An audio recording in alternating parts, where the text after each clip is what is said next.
આજે આપણે પાલક બટેટાનું એકદમ અલગ રીતે શાક બનાવીને તૈયાર કરીશું. તો જે નથી ખાતા એ પણ આંગળા ચાટી ચાટીને ખાશે એટલું સરસ બનીને તૈયાર થાય છે.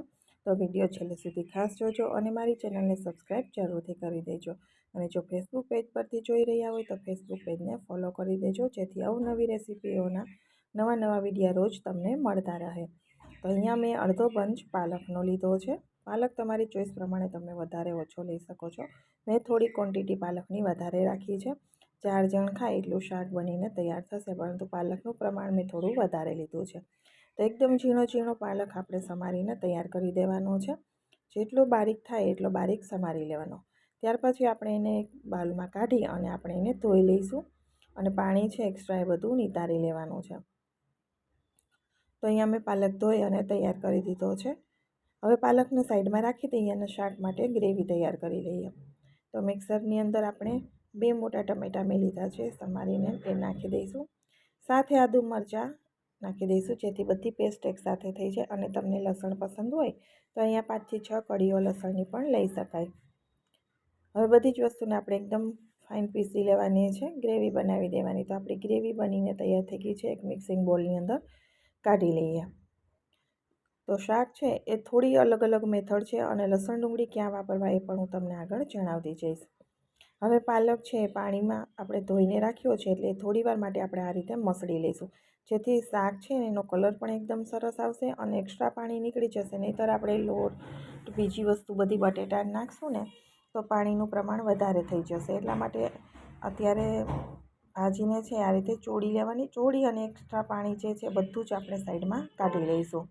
અને એ પાણી ફેંકવાનું નથી. એ પાણીને તમે ભાખરી રોટલીમાં પણ યુઝ કરી શકાય અને શાકમાં પણ નાખવાનું છે. તો અહીંયા પાણીમાંથી આપણે પાલક છે આ રીતે નિતારી લઈશું. પાણી ખાસ નિતારવાનું છે. જો તમે પાણી નહીં નિતારો તો તમારે બાઇન્ડિંગ કોઈ રીતે નહીં આવે શાકમાં, કેમ કે પાલકની અંદર પાણીનું પ્રમાણ ઓલરેડી હોય જ છે અને ધોયેલો છે પાછો. એક્સ્ટ્રા પાણી સાઈડમાં રાખી દઈએ અને પાલકને અહીંયા લઈ લીધો છે. હવે પાલકની અંદર હું અહીંયા વાટકી ભરીને ચણાનો લોટ લઉં છું, એ નાખી દઈશું. અને સાથે આપણે સ્વાદ પ્રમાણે મીઠું નાખીશું. અને ચણાનો લોટ છે એટલા માટે થોડી હિંગ પણ નાખીશું, જેથી પાચન માટે સારું રહે. અને કલર માટે આપણે હળદર નાખીશું. હવે અહીંયા તમે લસણની પેસ્ટ આમાં પણ નાખી શકાય, થોડી તમને પસંદ હોય તો નાખવાની. અને ચણાનો લોટ છે એટલે આપણે અજમા છે 1 ચમચી લઈ લઈશું અને ક્રશ કરીને એ પણ નાખી દઈશું. તો વધારાના શાકભાજી મેં અહીંયા નાખ્યા, પરંતુ તમારી ચોઈસ હોય તો તમે બીજા બધા મસાલા છે એ પણ તમે અહીંયા કરી શકો છો. લાલ મરચું, હળદર તો મેં નાખી છે, ધાણા જીરું, ગરમ મસાલો, લસણની પેસ્ટ એ પણ નાખી શકાય. હવે ચણાનો લોટ નાખી અને ભાજીમાં પહેલાં આપણે મિક્સ કરીને ચેક કરી લેવાનું છે. જો જરૂર જણાય તો જ પાણી નાખવું, નહીં તો નાખવું નહીં. હવે થોડું એવું ચમચી જેટલું જ આપણે પાણી નાખવાનું છે. પાણીનું ખાસ ધ્યાન રાખવાનું છે, કેમ કે પાલક છે એ પાણી છોડે છે. પ્લસ આપણે મીઠું પણ નાખ્યું હોય છે.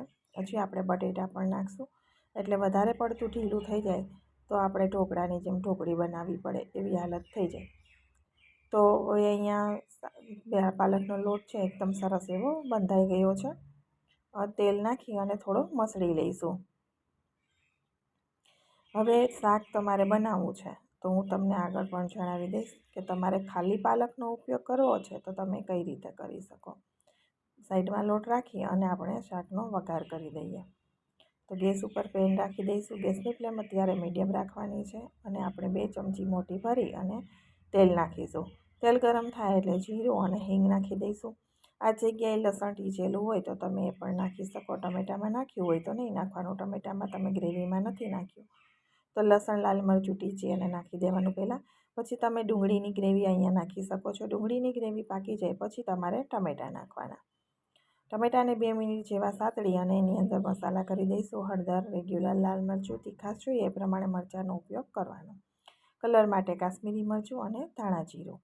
બધી વસ્તુને આપણે સરસ રીતે મિક્સ કરી દઈશું અને થોડું આપણે સ્વાદ પ્રમાણે મીઠું પણ નાખી દઈશું, જેથી ટમેટાં સરસ કૂક થઈ જાય ફટાફટ અને તેલ સેપરેટ થઈ જાય. હવે મિક્સ કરી અને આપણે ઢક્કણ ઢાંકી 3 મિનિટ જેવું આપણે એને થવા દઈશું, લો ટુ મીડિયમની વચ્ચે. ત્યાં સુધીમાં આપણે અહીંયા બટેટા, મેં નાના 2 બટેટા લીધા છે, એને આપણે ગ્રેટ કરી લઈશું. હવે મેં પાલકમાં બટેટા વાપર્યા છે. તમને પનીર પસંદ હોય તો પનીર પણ નાખી શકાય. તમારી ચોઈસ અકોર્ડિંગ તમે લઈ શકો છો.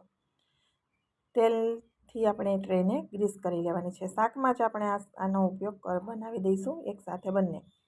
હવે આ જગ્યાએ તમારે બટેટા નથી વાપરવા, તો તમે ખાલી પાલક છે એની વડીઓ બનાવી શકો છો. ઢોકળાની જેમ ઢાળી અને ઢોકળી પણ બનાવી શકાય છે. તમારી ચોઈસ પ્રમાણે તમે કરી શકો છો. છીણેલા બટેટા નાખી દઈશું અને આપણે ફટાફટ એની ઢોકળી ઢાળી દઈશું. બટેટા છે એમાંથી પણ પાણી છૂટવા લાગે તો એકદમ ઢીલા થઈ જાય છે, એટલા માટે બટેટા મેં લાસ્ટમાં નાખ્યા છે. હવે અહીંયા જાળી રાખી દઈશું અને જાળીની ઉપર આપણે રાખી દેવાના છે આપણો પાલક. ટમેટાં સરસ કૂક થઈ ગયા છે, તેલ પણ સેપરેટ થઈ ગયું છે, પરંતુ આપણે એમાં જ આપણે પાલકને રાખવાનો છે એટલે થોડું પાણીનું પ્રમાણ જોશે. એટલે વાટકી ભરી અને આપણે પાણી નાખી દઈશું, મિક્સ કરી દઈશું. મિક્સ કરી અને ઉપર આપણે જાળી રાખી દેવાની છે, જેથી આપણે પાલક અને ટમેટાં બંને ગ્રેવી એકસાથે કૂક થઈ જાય. દૂધની જાળી જે ગ્રીસ કરીને રાખી છે એ જ પેનમાં રાખી દેવાનું. હવે આપણા હાથમાં પાલકનું પંચ લઈ અને જે રીતે આપણે ઢોકળાનું મોટો લુવો હોય એ રીતે રાખી દેવાનો. તમે માનો તો નાની નાની વડીઓ ઉપર હાથથી નાની નાની પણ મૂકી શકાય. તમારી ચોઈસ પ્રમાણે ઢોકળાની જેમ થાળી ભરીને પણ રાખી શકાય અને આ રીતે તમે કરી શકો છો. તમે ઘણી બધી રીતે શાક અલગ અલગ રીતે આગળ પણ મૂકેલા છે નવા, તમે એ પણ જોઈ શકો છો. ખૂબ સરસ બને છે. હવે કવર કરી અને 7થી 8 મિનિટ માટે આપણે રાખી દઈશું. 7-8 મિનિટ થાય એટલે આપણે ચેક કરી લેવાનું કે પાલક છે તો એકદમ ગ્રીનિશ એવો કલર પણ આવી ગયો છે અને સ્ટીમ પણ થઈ ગયું છે. હવે આ રીતે બટેટા અંદર મેં આદુ મરચાંની પેસ્ટ ને એવું નથી નાખ્યું, પરંતુ તમે લસણની પેસ્ટ, આદુ મરચાંની પેસ્ટ ને બધું પણ નાખી શકાય અને આને તમે એમ જ વઘાર કરી અને ખાઈ શકાય. એટલા સરસ બનીને તૈયાર થાય છે. હવે આપણે ગ્રેવી છે એ પણ ચેક કરી લેવાની, નીચેથી બેઠી પણ નથી અને સરસ એવો કલર પણ આવી ગયો છે. કૂક પણ સારી થઈ ગઈ છે. હવે એની અંદર આપણે 2 ચમચી ભરીને સિંગનો ભૂકો નાખીશું. અહીંયા કાચી સિંગનો પાવડર મેં લીધો છે.